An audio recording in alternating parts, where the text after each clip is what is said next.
Mister shadow ఇచ్చిన gift తీసుకోవడానికి మనసు అంగీకరించకపోయినా తన బాబాయ్ ప్రాణాలు కాపాడడం కోసం క్రెడిట్ కార్డులో ఉన్న డబ్బును యూజ్ చేసుకుంది అన్విత. అవినాష్, లాస్యలు హాస్పిటల్కి వచ్చి చంద్రంని కలిసి వెళ్లారు.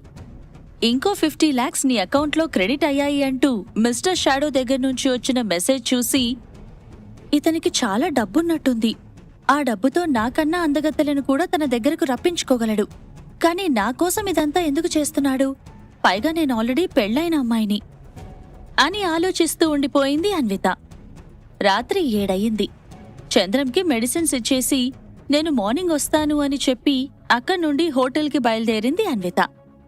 అప్పటికే టైం 9 అవుతుండడంతో ప్రియా తన కోసం అరేంజ్ చేసిన రూమ్కి వెళ్లకుండా డైరెక్ట్గా పక్కనున్న రూమ్ ముందుకు వెళ్లి ఆగింది అన్విత. లోపలికి వెళ్లాలంటే ఆమెకు చాలా టెన్షన్గా అనిపిస్తూ ఉంది. అయినా కూడా తప్పదు అన్నట్లుగా మెల్లిగా డోర్ మీద చేతితో తట్టింది. ఆ డోర్ లాక్ చేసి లేకపోవడంతో వెంటనే తెరుచుకుంది. లోపలికి వెళ్లాలంటే ధైర్యం సరిపోవట్లేదు. కాని అతనికిచ్చిన మాట ప్రకారం వెళ్ళక తప్పదు అనుకుని భయంగానే లోపలికి అడుగుపెట్టింది. రూమ్ మొత్తం చాలా చీకటిగా ఉంది. అలానే ఒక్కో అడుగు వేస్తూ కొంచెం ముందుకు వెళ్లేసరికి ఒక వ్యక్తికి తగులుకొని పడబోయింది. హే అన్వి బంగారం, జాగ్రత్త అంటూ ఆమె నడుము చుట్టూ చేతులు వేసి పట్టుకున్నాడు ఆ వ్యక్తి. పడిపోతాను అన్న భయంలో ఉన్న అన్విత అతని మెడ చుట్టూ చేతులు వేసి గట్టిగా పట్టుకుంది. అదే సమయంలో అతని మాటలు విని ఆ గొంతు ఎవరిదైనా తెలిసిన వాళ్లదేమో అంటూ ఆలోచిస్తూ చీకట్లోనే అతని మొహాన్ని చూడ్డానికి ట్రై చేస్తూ, ఎవరు నువ్వు అని అడిగింది. అజ్ఞాతవాసి అంటూ ఆమె చెవిలో చిన్నగా చెప్పాడు ఆ వ్యక్తి. మిస్టర్ షాడో అంటూ అతని మెడ చుట్టూ ఉన్న చేతులను పైకి జరిపి అతని ముఖాన్ని తడుముతూ అంది అన్విత. అక్కడ తన చేతికి ఏదో మాస్క్ తగిలింది. ఆమె చేసిన పనికి నవ్వుతూ, ఏంటి, నేనెవరో చూడాలనుకుంటున్నావా అన్నాడు ఆ వ్యక్తి.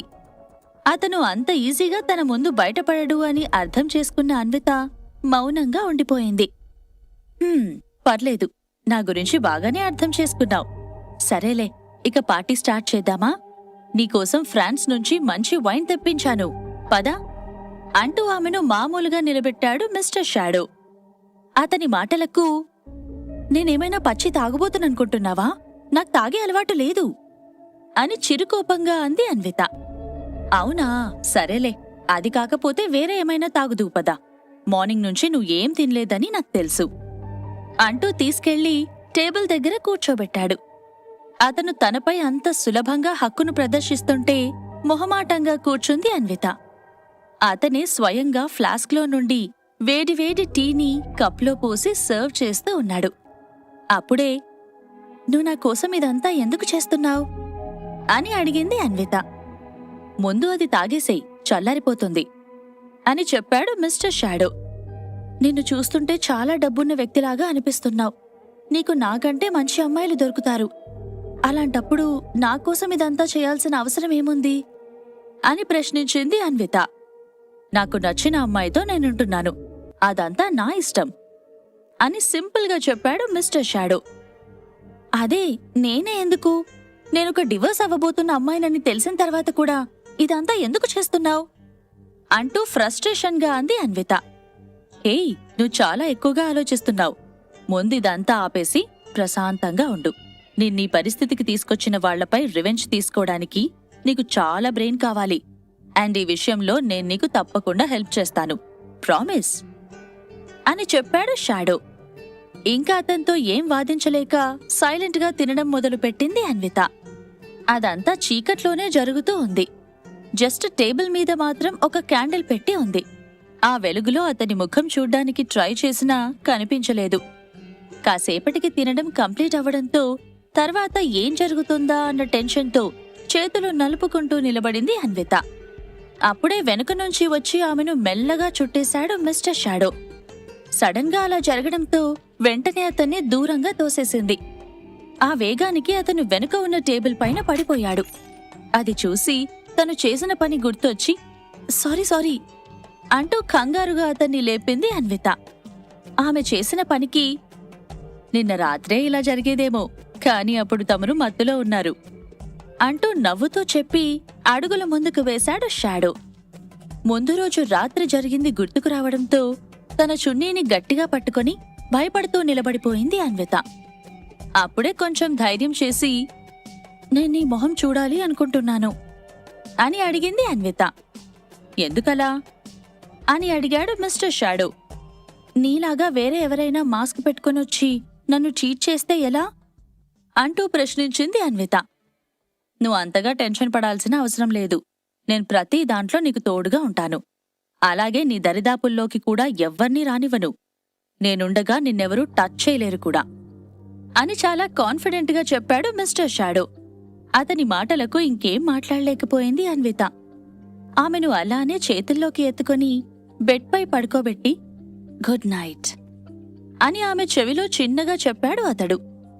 ఆ తర్వాత అతని మాటలు కూడా మాయమయ్యాయి.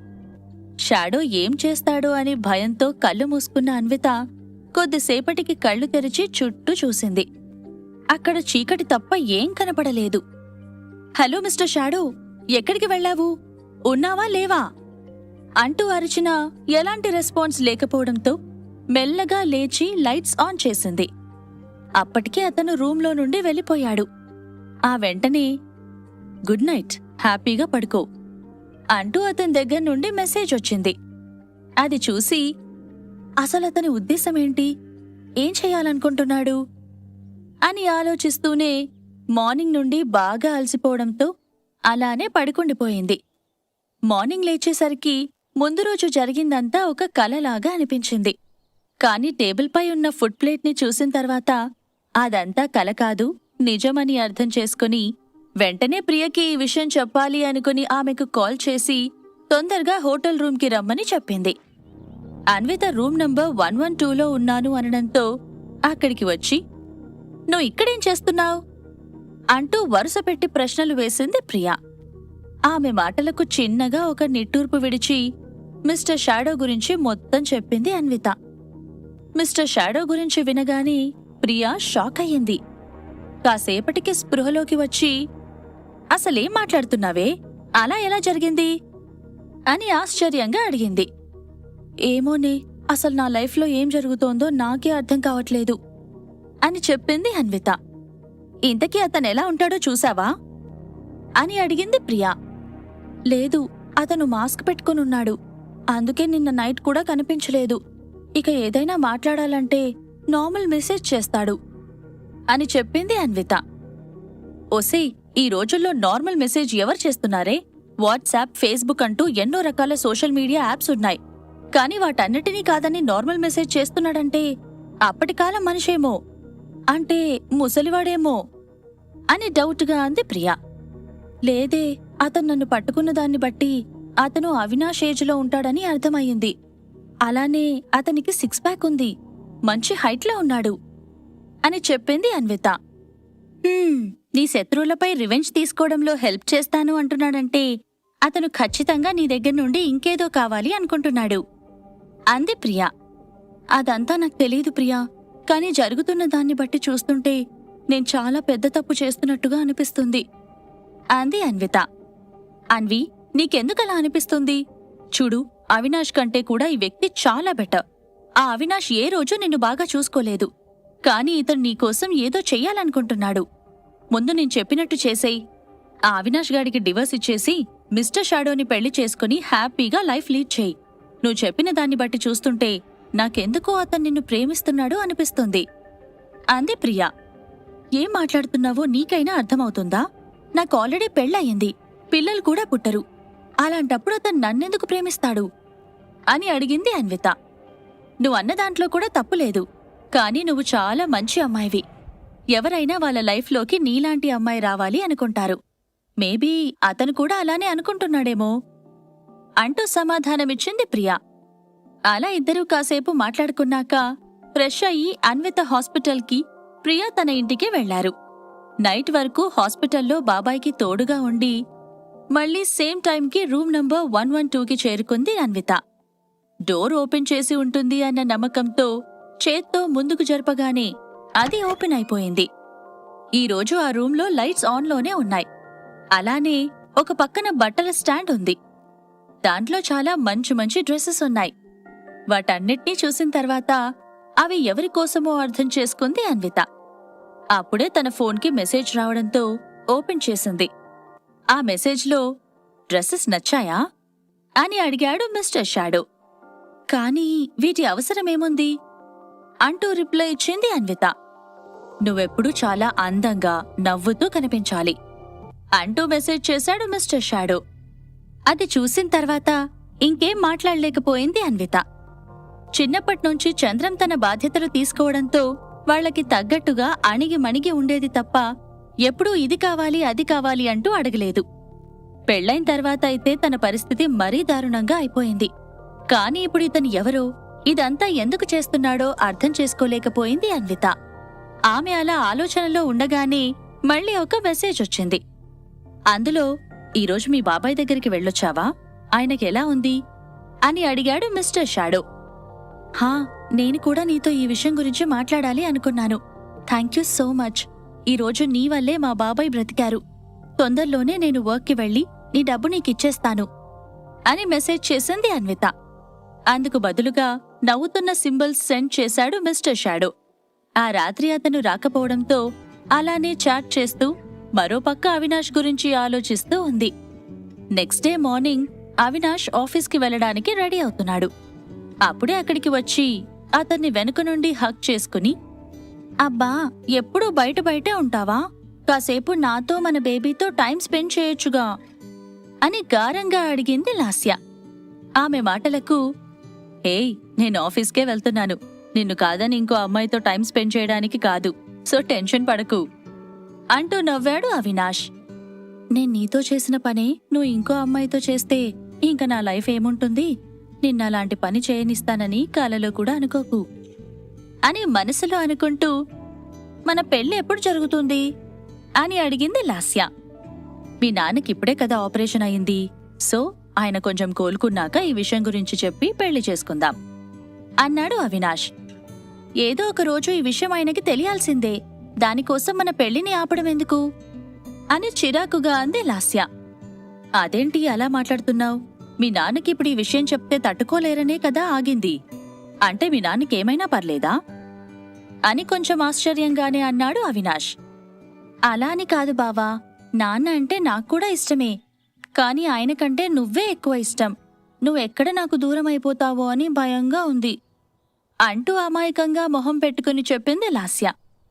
అలాంటి ఆలోచనలేం పెట్టుకోకు. మీ అక్కతో డివోర్స్ రాగానే మీ నాన్నకు చెప్పి మనం పెళ్లి చేసుకుందాం అన్నాడు అవినాష్. ఆ మాట వినగానే తను చాలా మంచిది అనిపించుకోవడానికి, పాపమక్క బయటికెళ్ళి ఎలా బ్రతుకుతుందో ఏంటో అంటూ అన్విత గురించి తెగ బాధపడిపోతున్నట్లుగా అంది లాస్య. ఆమె మాటలకు కాసేపు ఆలోచించి, అవును, తను ఈ ఇంటికి వచ్చిన తర్వాత కూడా ఎన్నో బాధలు భరించింది. అందుకే డివోర్స్ ఇచ్చేటప్పుడు ఆమెకు 50 లక్షలు ఇవ్వాలి అనుకుంటున్నాను అని చెప్పాడు అవినాష్. ఆ మాట వినగానే లాస్యకి చాలా కోపమొచ్చింది. కాని దాన్ని బయటపడనివ్వకుండా, నువ్వు చాలా మంచి పని చేస్తున్నావు. నా దగ్గరే డబ్బులుండి ఉంటే ఏకంగా 1 కోటి రూపాయలిచ్చేదాన్ని అంది లాస్య. సరే అయితే నువ్వు చెప్పినట్టే 1 కోటి రూపాయలిద్దాం అన్నాడు అవినాష్. అతనలా చెప్తాడని ఊహించని లాస్య వెంటనే ఏదో ఒకటి చెయ్యాలి అనుకొని, డివోర్స్ టైంలో అంటే లేట్ అవుతుందేమో బావా, నువ్వు నాకు మనీ ఇచ్చేయి, నేనక్కతో మాట్లాడి ఆమెకిచ్చేస్తాను. ఇప్పటికే ఆమె మన మీద చాలా కోపంగా ఉంది. నేనెలాగో అలాగే బ్రతిమలాడుకుంటాను అని చెప్పింది లాస్య. ఆమె మాటలకు, సరే నీ ఇష్టం అని చెప్పి అక్కడి నుండి వెళ్ళిపోయాడు అవినాష్. మరోవైపు అప్పుడే నిద్రలో నుండి లేచిన అన్విత తనకోసం ఈరోజు నైట్ వంట చేసి పెట్టమని మిస్టర్ షాడో దగ్గర నుండి వచ్చిన మెసేజ్ చూసుకుని, వంటనా అని చుట్టూ చూసింది. ఆ రూంలోనే ఒకవైపు కిచెన్ కూడా ఉండడంతో అటువైపుగా వెళ్లి చూసింది. దాంట్లో వంటకి కావాల్సిన అన్ని వస్తువులు ఉన్నాయి. వాటిని చూసి ఏం వంట చెయ్యాలా అని ఆలోచిస్తూ ఉంది. అప్పుడే అవినాష్ ఫోన్ నుండి కాల్ రావడంతో ఇంత పొద్దున్నే ఎందుకు చేశాడు అని అనుకుని లిఫ్ట్ చేసి, బాబాయ్ కోలుకోగానే మీకు డివోర్స్ ఇస్తా అని చెప్పాను కదా, మళ్ళీ మళ్ళీ ఎందుకు నన్ను విసిగిస్తున్నారు అని కోపంగా అడిగింది అన్విత. అందుకు బదులుగా అటువైపు నుండి, అక్కా, నేను లాస్యను అంటూ గారంగా వినిపించింది లాస్య గొంతు. లాస్యకేదైనా అవసరమైనప్పుడు మాత్రమే అలా పిలుస్తుంది అని అన్వితకు బాగా తెలుసు. దాంతో ఎందుకు ఫోన్ చేశావ్ అని అడిగింది అన్విత. నువ్వొక్కసారి ఇంటికి రా అక్కా అని ప్రేమగా అడిగింది లాస్య. అన్వితను లాస్య అంత ప్రేమగా పిలవడం వెనుకగల కారణమేంటి? మిస్టర్ షాడో అన్వితకు ఎందుకు హెల్ప్ చేస్తున్నాడు? ఈ ప్రశ్నలకు సమాధానాలు తెలుసుకోవాలంటే నెక్స్ట్ ఎపిసోడ్ వినాల్సిందే. క్రింద ఇచ్చిన లింక్ ని క్లిక్ చేసి పాకెట్ ఎఫ్ఎం యాప్ ని ఇన్స్టాల్ చేసుకోండి. Stay tuned to Pocket FM.